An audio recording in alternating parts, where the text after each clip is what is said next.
રાજકોટમાં નાના મોવા સર્કલ નજીક આવેલ ટીઆરપી ગેમ ઝોનમાં આગ લાગવાનો બનાવ બન્યો હતો અને એ ખૂબ મોટી ભીષણ આગ લાગી હતી। આગ લાગવાનું કારણ કે અંદર વેલ્ડિંગ કામ થતું હતું અને તેના જે તિખારા છે તે અંદરની પડેલી સીટ છે લાકડાની તેના પર અને ભૂસા પર પડ્યા હોય અને આગ લાગી હોય તેવું અનુમાન લગાડી શકીએ છીએ। અને બીજું અનુમાન એવું છે કે અંદર શોર્ટ સર્કિટના કારણે પણ આગ લાગી હોય અને અંદર પેટ્રોલનો ખૂબ મોટા પ્રમાણમાં જથ્થો છે તે પડ્યો હતો તેના કારણે આગ લાગી હોય તેવું અનુમાન લગાડી શકીએ છીએ।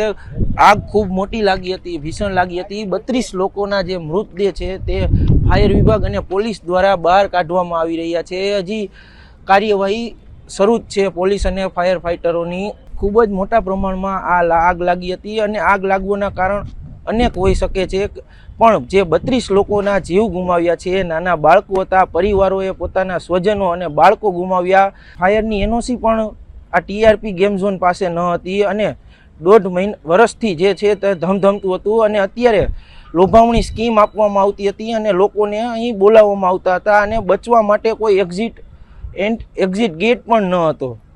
પાર્થ ભટ્ટી, અબ તક, રાજકોટ।